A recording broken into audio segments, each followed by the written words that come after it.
acomodados também. Tipo, ele sempre vai procurar brechas em todas essas falsas devoções para conseguir atrapalhar a nossa consagração, o nosso amor à Nossa Senhora.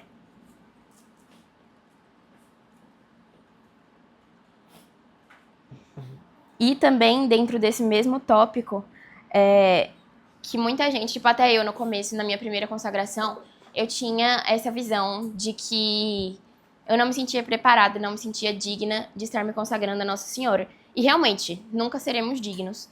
Mas a gente precisa ter esse meio termo, tipo, também muito do que Gui falou.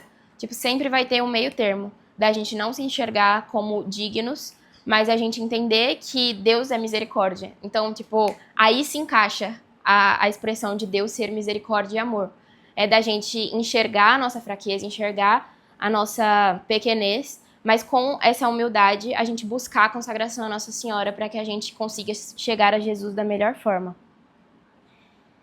Então, a quinta falsa devoção são os inconstantes, que normalmente, se falando no contexto da consagração, acontece muito da forma em que todo mundo, quando acaba de se consagrar, tá ali naquele fogo muito grande, então abraça tudo, reza rosário todo dia, tá ali naquela emoção mesmo, e depois simplesmente esfria completamente e desiste, porque também se envolve muito naquilo, de estar preso ao sensível.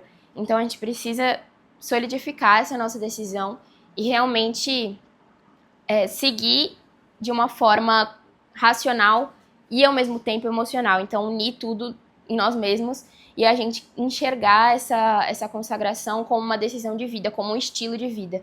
E não apenas rezar o terço e tudo mais, que novamente é essencial, mas vai muito além disso. É realmente uma entrega total dos nossos dias, dos nossos segundos, que a gente possa realmente nos aproximar e ter Nossa Senhora como alguém presente nos nossos dias.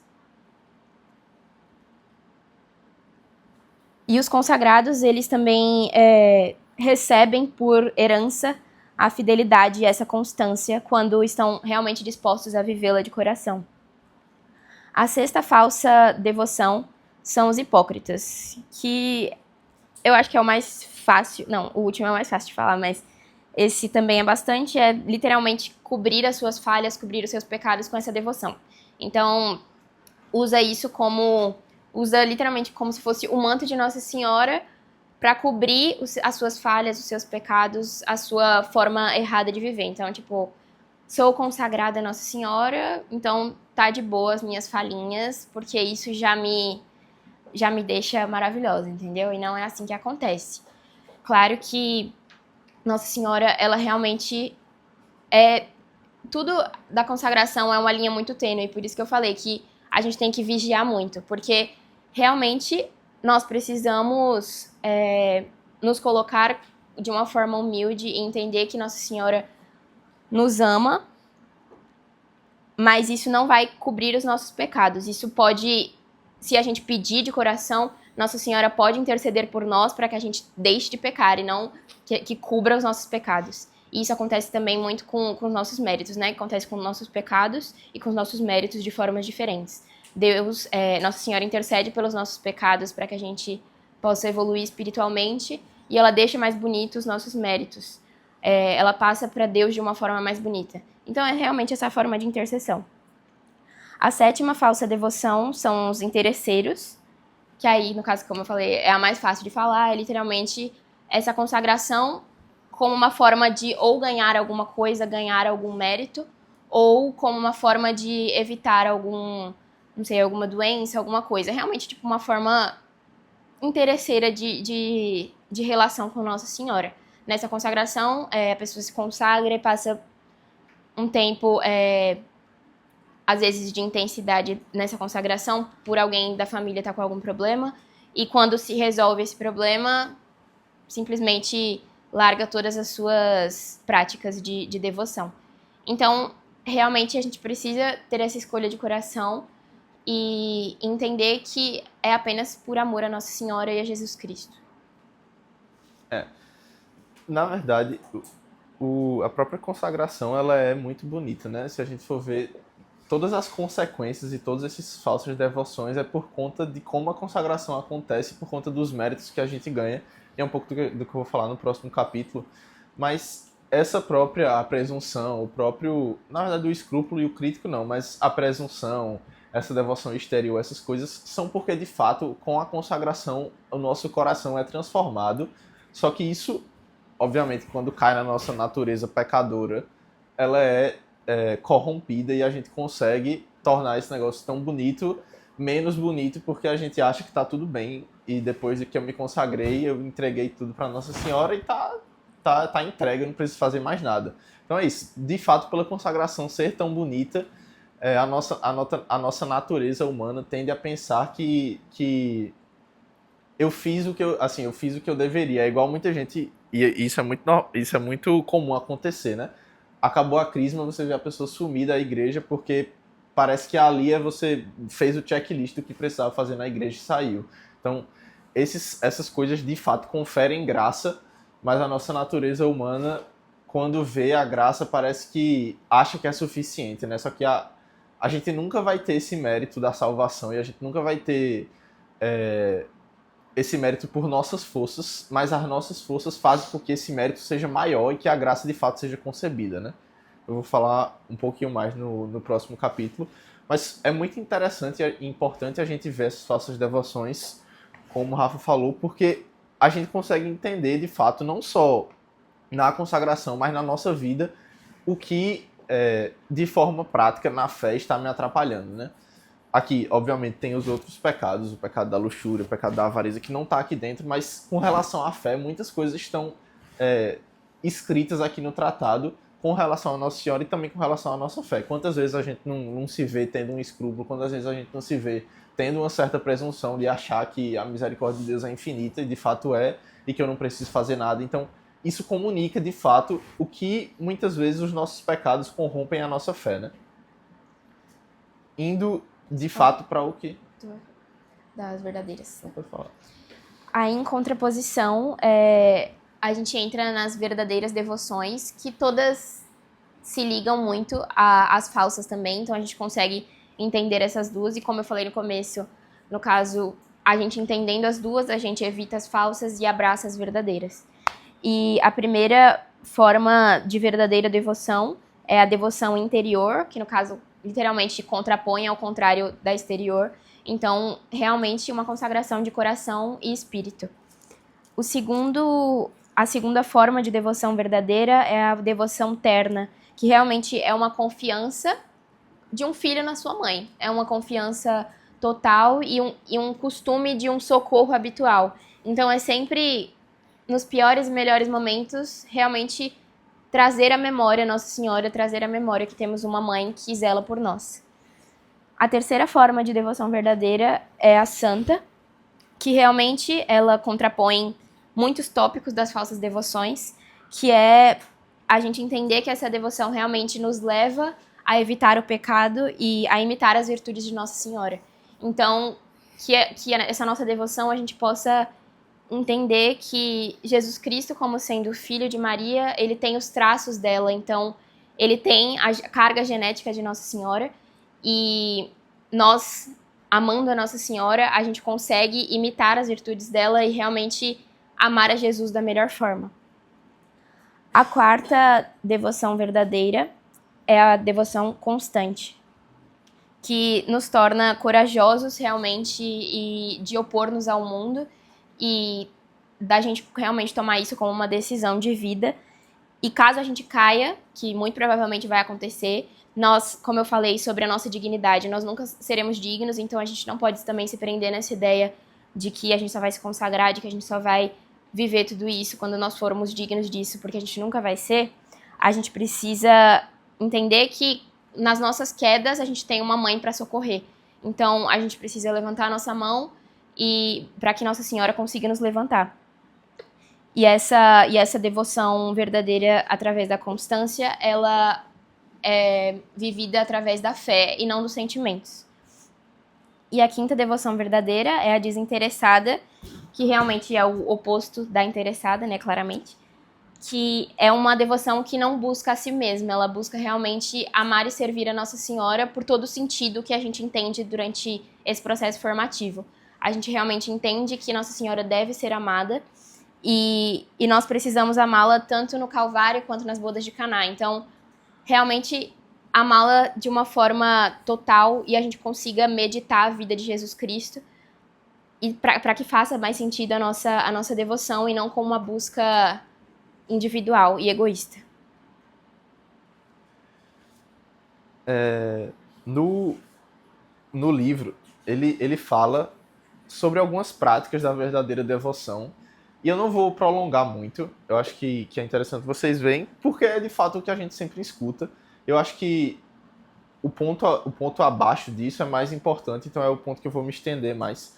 Mas basicamente, as práticas que a gente tem, e o mais importante, quando a gente for ler essas práticas exteriores, né, é ter o coração naquilo que Rafa falou, é ter o coração no interior.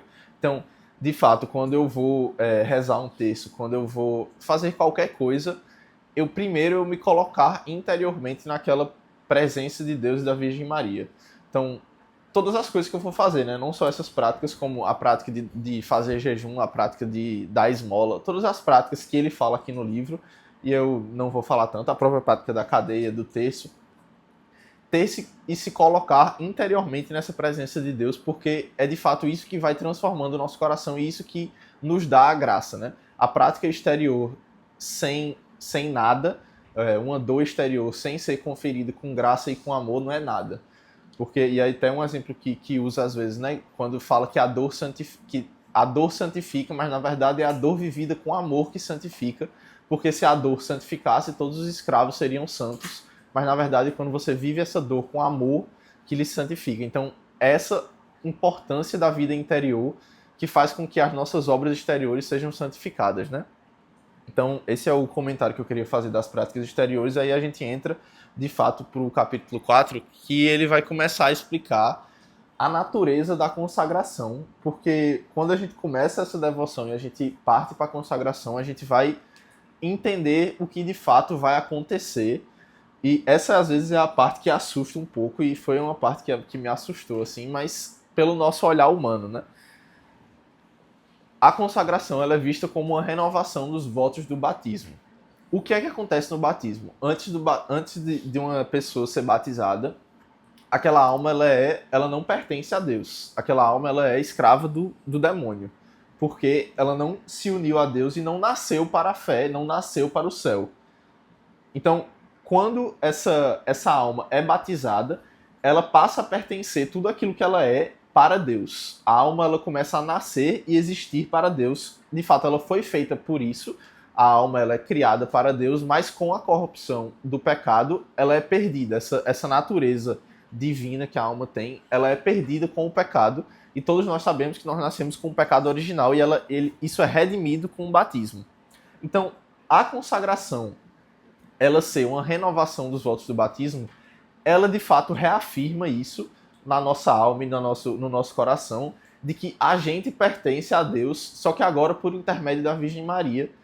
Então, tudo aquilo que nós temos, tudo aquilo que nós somos, nossa alma, nosso corpo, nossos bens materiais, pertencem agora à Virgem Maria e obviamente, a Deus. Isso não exclui uma coisa da outra, né? Mas é interessante isso e São Luís, ele tratar isso como uma renovação dos votos e das promessas do batismo, porque muitas vezes quando a gente é batizado, a gente faz isso inconscientemente, né? A gente faz isso pela consciência dos nossos padrinhos, dos nossos pais que decidiram nos batizar.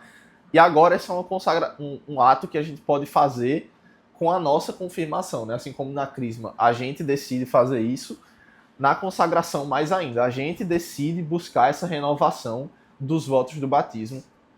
Então, ele fala de fato que os bens exteriores, os bens materiais, os bens espirituais, eles são entregues, assim como no batismo ele era entregue a Deus, a nossa alma passava a pertencer a Deus, agora eles são entregues a Deus pelas mãos da Virgem Maria, né? Então, essa graça é concebida.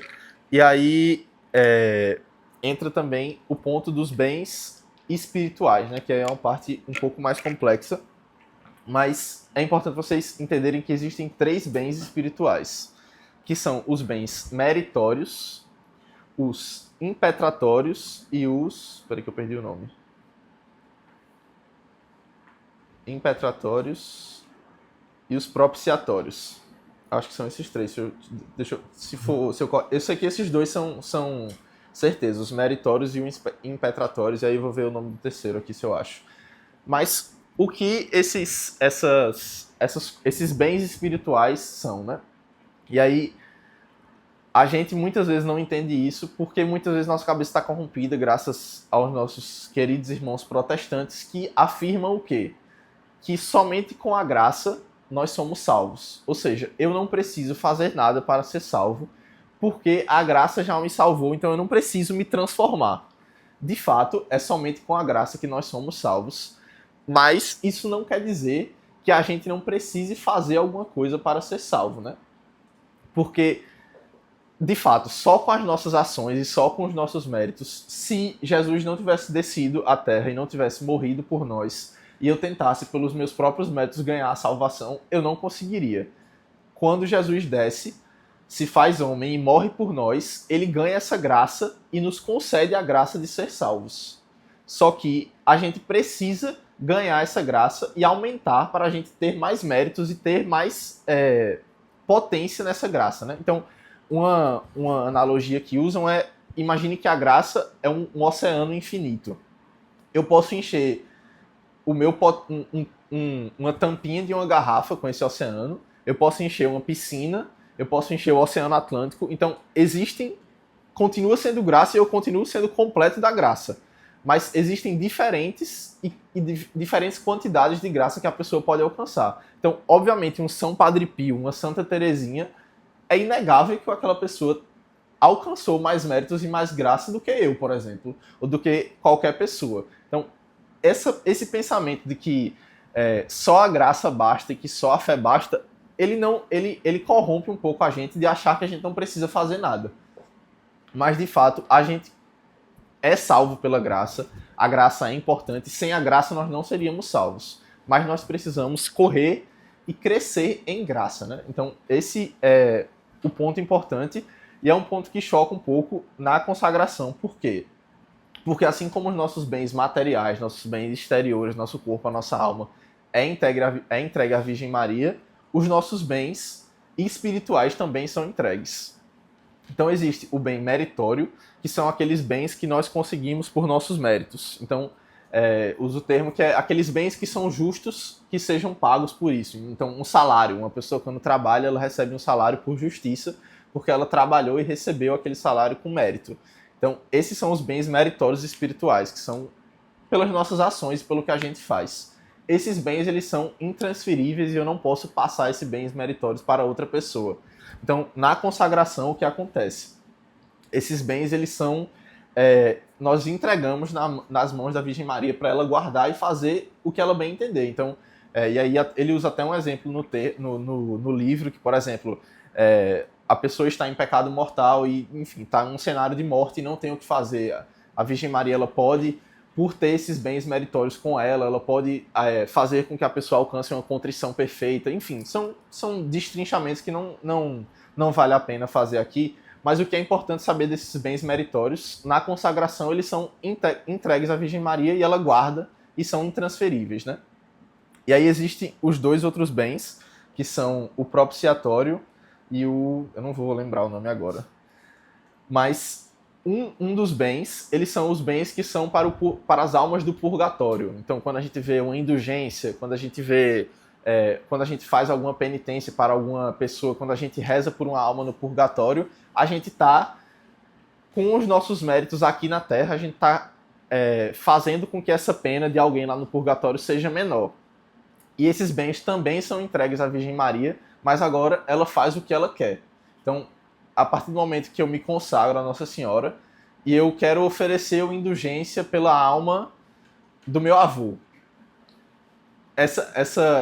quem vai decidir o que vai fazer com essa indulgência que eu consegui ou com essa oração que eu fiz vai ser a Virgem Maria, né?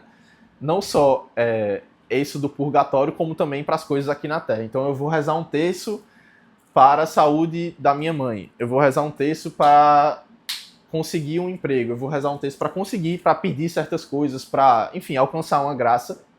isso também, os bens espirituais, são entregues à Virgem Maria e não são mais nossos. E aí Padre Paulo usa até um termo que ele é como se você colocasse o dinheiro no tesouro direto, né? Que aí fica todo mundo rendendo e aí o governo ou qualquer pessoa, na verdade a Virgem Maria, decide o que faz com isso, mas obviamente o que você coloca lá é contado, né?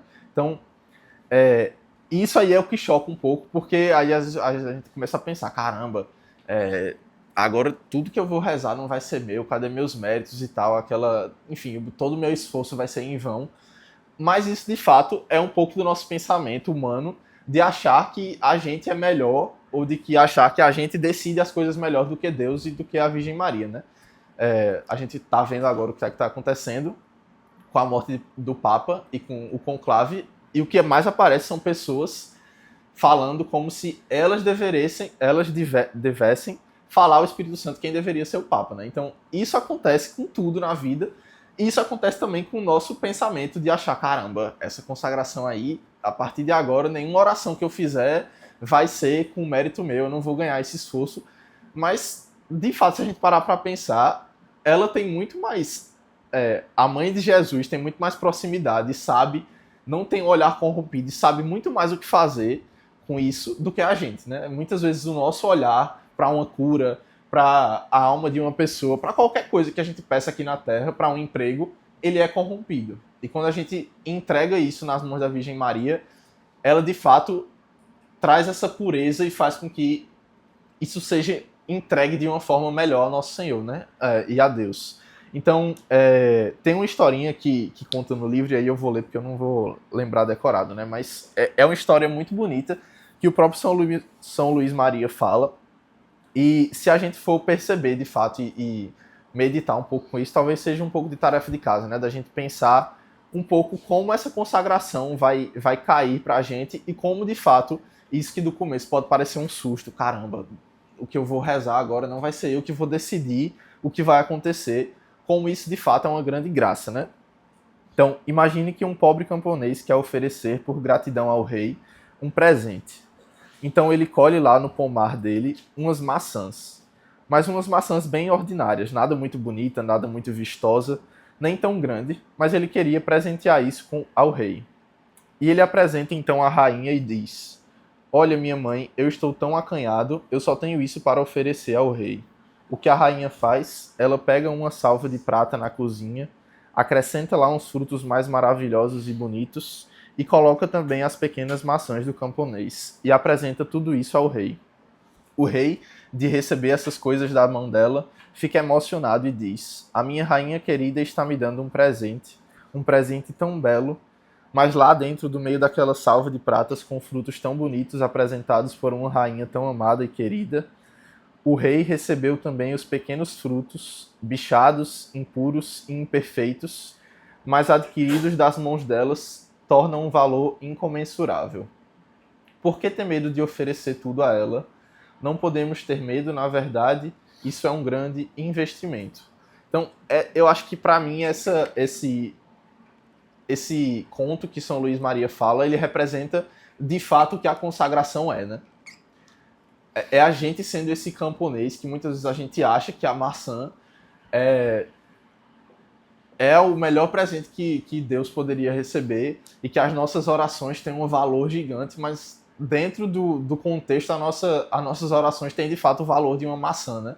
A gente é esse ser impuro, a gente tem essa corrupção, e quando a gente coloca as nossas orações junto da oração e unir as nossas orações à oração da Virgem Maria, de fato isso ganha uma beleza que a gente não conseguiria com os nossos méritos e a gente não conseguiria com as nossas forças, né?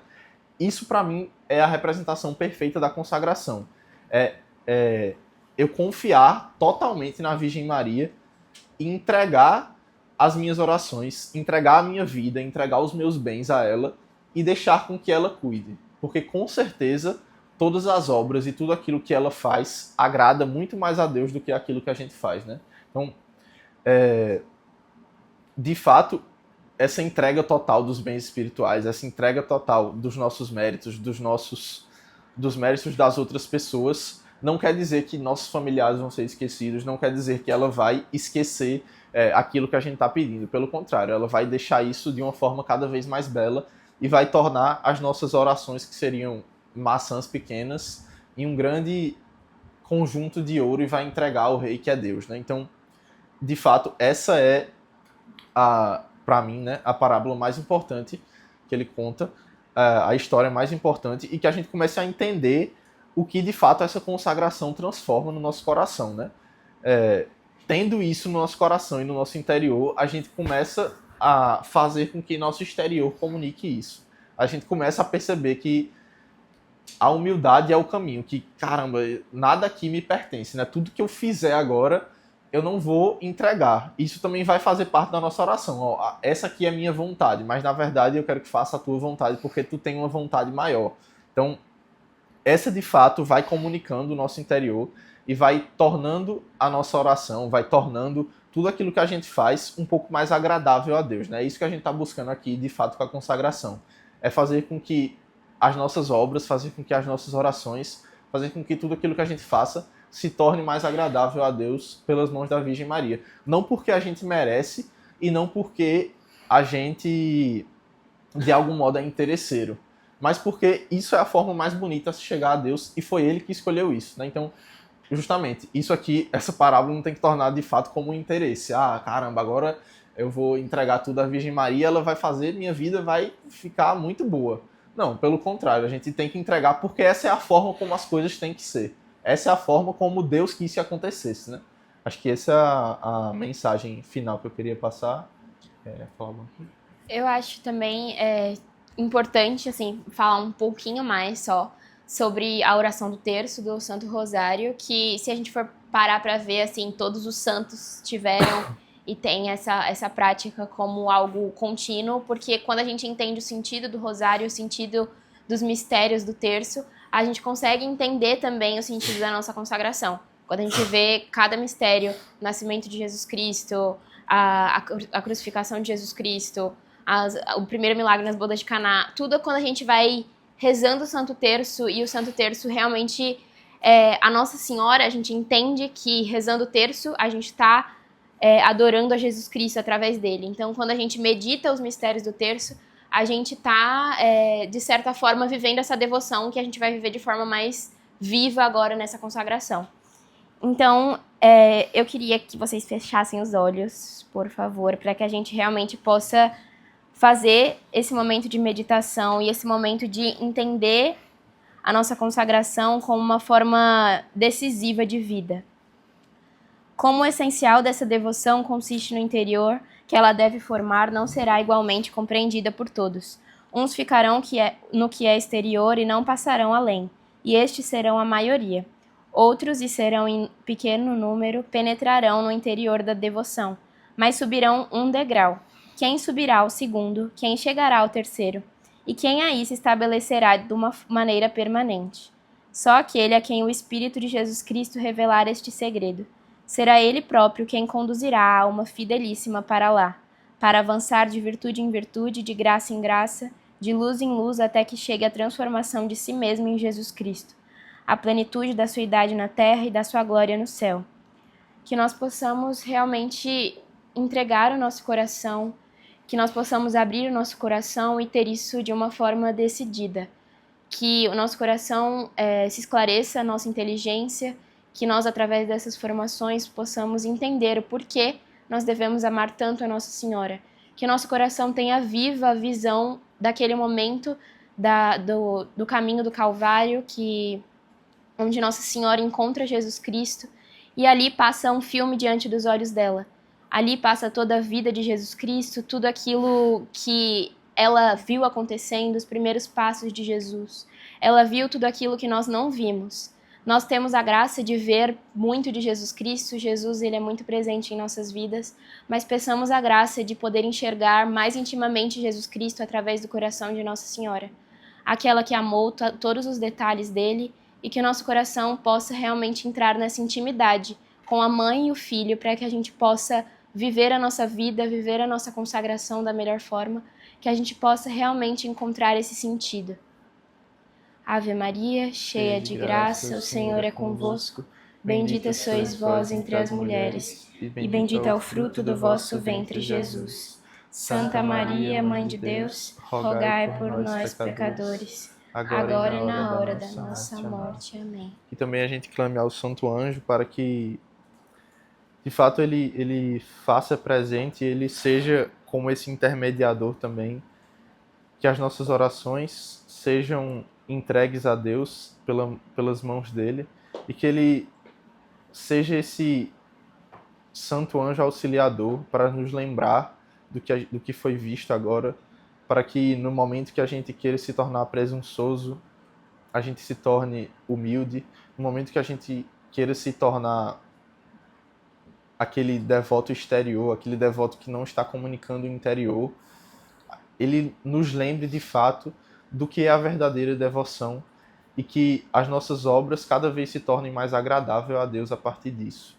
Que a gente consiga olhar para a caminhada e dizer que não foi pelos nossos próprios méritos, mas que de fato a graça transformou e foi transformando a nossa alma, e com isso a gente conseguiu tornar de fato a nossa obra um pouco mais agradável a Deus, né? Não pelos nossos próprios méritos, mas pela bondade infinita e misericórdia infinita do nosso Senhor. Santo anjo do Senhor, meu zeloso guardador, se a ti me confiou a piedade divina, sempre me rege, me guarde, me governe, me ilumine. Amém. Estivemos, estamos, estaremos reunidos e unidos, em nome do Pai, do Filho e do Espírito Santo. Gente, eu nem perguntei se vocês tiverem alguma dúvida e tal. É porque os dois falam muito rápido, a gente tem esse probleminha. Que bom. Feliz. Fale. Na verdade, é uma curiosidade. Que eu não sabia e nunca tinha parado para pensar. Aqui fala nas práticas exteriores que a pessoa pode recitar também uma coroa de 6 ou 7 dezenas em honra dos anos em que essa Santíssima Virgem viveu na Terra. Eu não sabia, ela viveu até os 70 anos, foi? Foi. Tipo, não tem uma definição muito certa, mas isso é o que dizem, assim. E eu acho que baseado também em fatos, só que, tipo, fatos não, assim, entendeu? Tipo, na Bíblia, assim. A gente sabe que ela foi assunta aos céus. Mas eu não sabia da idade especificamente. Tem alguns... Acho que não é uma coisa definitiva, mas eu não sei a fonte também, mas muitas vezes essas coisas são de alguns evangelhos apócrifos, né? Que não são aqueles evangelhos oficiais, mas que têm fonte. Tipo, Santana e São Joaquim, por exemplo, eles vieram a partir dos evangelhos apócrifos, que não são totalmente... não tem totalmente a verdade, não foram aprovados pela igreja para estar na Bíblia, mas que tem parcelas de verdade, eu acho que eles tiram às vezes disso. Só que eu não sei, assim, tipo, de cabeça, não sei nenhuma explicação, tipo, um fato histórico de quando ela tinha 50 anos. Mas eu acho que foi em torno da cidade mesmo. Porque eu tenho interrogação aqui, que para pesquisar eu não pesquisei comigo, né? Feito isso. A interrogação foi antes. A gente sabe que Jesus morreu aos 33 anos. Mas Nossa Senhora nunca tinha parado. Nossa Senhora foi 33 anos. Quantos anos depois de Jesus? Biologicamente, quantos anos ela ainda ficou com aquele sofrimento de ter perdido Jesus? Foi aí uns 20, 25 anos. Pra bater isso aí? Ela teve Jesus com 14, né? 14. 33 mais 14, 47 até uns 70 e poucos, 80. 20 e tantos anos ainda. Pode estar aqui. Enfim, eu vou precisar. Eu tô tentando aqui, mas não achei nenhum, tipo, específico, não. Mais alguma dúvida? Mais alguém? E aí? Eu lembro. Eu tenho uma dúvida, na verdade não é minha, mas eu acredito que alguém pode ter tido em casa. Que é tentar explicar de forma assim, para leigo entender o que é escrúpulo. Tá. O escrúpulo e a presunção, eles andam, tipo, juntos, né? O escrúpulo é você achar que a misericórdia de Deus é pouca, e a presunção é você achar que a justiça de Deus é pouca, na verdade, né? Então o escrúpulo é quando você acha que tudo aquilo que você faz, de um certo modo, tudo não, né? Mas que muitas coisas que você faz ofende a Deus, e tudo que aquilo, todos os mínimos detalhes ofende a Deus. Então uma pessoa escrupulosa é aquilo que ela fica repensando demais e fica pensando, caramba, será que aquilo que eu fiz foi pecado? Será que eu fiz um pecado mortal? Será que, enfim, é uma pessoa que ela de algum modo, ela duvida um pouco da misericórdia de Deus, e ela fica remoendo aquilo como se Deus não fosse bom também. E o contrário é a presunção de achar que Deus é infinitamente bom. E ele de fato é, mas que ele não é justo, né? Que de fato ele cobra as pessoas também, né? E aí, usando o exemplo da consagração, o escrúpulo é realmente essa visão que muita gente tem, medo de amar Essa- mais a Nossa Senhora, o que não acontece, né? Exato. Inclusive, quando a gente está rezando, é o Espírito Santo que direciona a nossa oração. A gente tem, às vezes fica com medo de se falar mais em nome de Maria ou falar. Se dirigir mais a Jesus ou mais a Maria, mas tá tudo bem, porque é o Espírito Santo que tá guiando toda a nossa Exato. oração. Exato. E Nossa Senhora quer ser como uma janela, né? Que a gente, como Rafa falou, eu acho que é a lua que reflete. Isso, a lua o sol, reflete. Jesus. Exato. Então a oração que chega pra ela já, ela não quer nada pra ela. É. Principalmente quando a gente tem uma boa intenção de coração. Então, tipo, quando a gente realmente entende o sentido e a gente tá ali querendo amar mais a Jesus, é literalmente impossível a gente amar Nossa Senhora e isso não passar automaticamente pra Jesus, né? Que isso eu acho que vocês vão escutar, tipo, 500 vezes em todas as formações, porque é a maior definição, assim. Só pra lembrar depois também, porque eu tava vendo aqui, que são os 3 termos que eu tinha esquecido, né? São os valores meritórios, aí são os valores satisfatórios, que são o do purgatório, e os impetratórios são aqueles que a gente consegue para as pessoas aqui na Terra. Então, satisfatórios a gente consegue para as pessoas do purgatório em reparação, os meritórios são os nossos méritos, e os impetratórios são para as pessoas aqui na Terra e para os nossos próprios coisas daqui da Terra, né? Show de bola disso. Ó, não, fala aí. A dúvida Não, é pra porque mim. eu achei, tipo, Tô uma brincando. descriçãozinha daquela tua pergunta. Vai disso. Ó, a crença de que Nossa Senhora viveu até aproximadamente 60 anos de idade não está baseada em um relato direto e detalhado nas escrituras sagradas, já que a Bíblia pouco fala sobre a vida de Maria após a morte e ressurreição de Jesus. A ideia de que ela viveu até essa idade vem de tradições cristãs antigas e de escritos apócrifos e Olha aí. patrísticos, que são textos não incluídos no cânon bíblico, mas que influenciaram a devoção e o entendimento histórico da Igreja. Aí, escritos de santos e padres da Igreja primitiva, como São João Damasceno, São Epifânio e outros, mencionam que Maria viveu por um bom tempo após a ascensão de Jesus. Muitos desses textos sugerem que ela viveu entre 11 e 15 anos depois da ascensão de Cristo, o que colocaria com cerca de 60 anos ou um pouco mais no momento da sua assunção. Acho que não tem nada, tipo, mas muito deve ser isso específico até mesmo. porque, salvo engano, São Lucas é depois, né? Dos apóstolos. Ele não tá entre os 12, não, né? Até pra ela conviver com São Verdade. Lucas, pra ter tudo isso. Aí tem toda essa questão. Diz aí. Sua dúvida. Em resumo, escrúpulo é procurar pelo em ovo onde não tem. Isso, é isso aí. Pra galera que tá em casa aí. Sim, lembrei. Seguinte, uma coisa que eu achei muito legal que vocês destacaram na formação foi a questão do bom senso, né? Pode falar normal, né? Porque eu não sou muito adepto. É a questão do bom senso. Tipo, a gente sabe quando a gente pode dar mais e a gente sabe quando a gente não pode, né? E tem até um trecho que eu destaquei aqui que fala: vale mais não se sobrecarregar de tantas orações e práticas de devoção e fazer poucas com amor e fidelidade, a despeito do mundo, do demônio e da carne. Então é isso que vocês fizeram muito aí, eu gostei bastante. Outra coisa que eu acho interessante a gente falar é nas 10 principais virtudes da Santíssima Virgem, que fala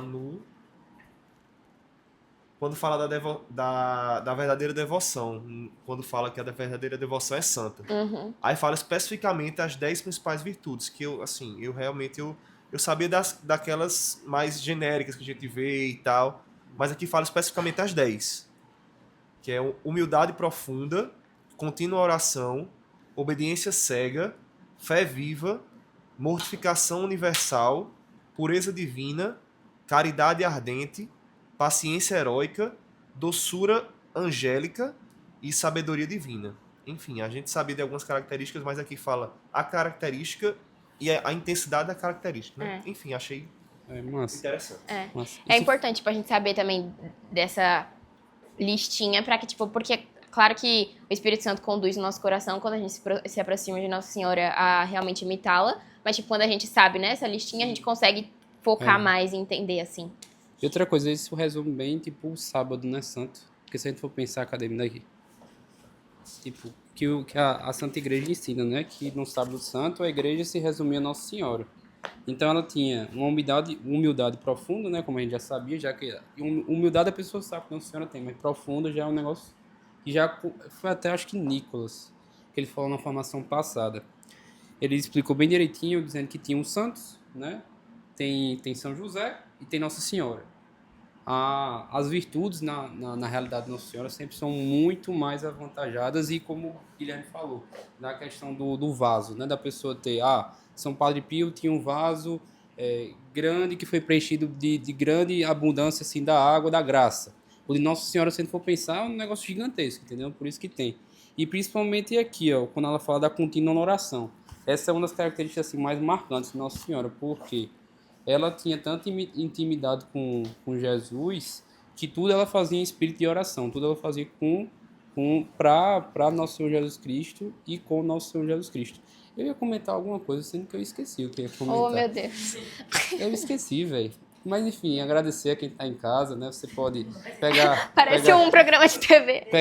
Pegar agora sua água benta, né? Que eu vou benzer, tô brincando. Ei, Gilson.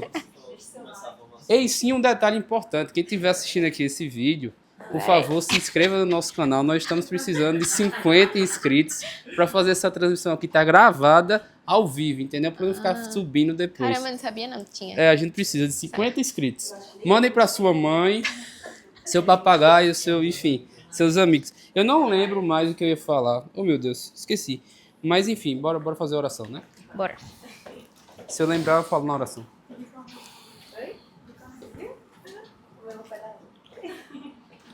Enfim, eu vou ficar com aqui.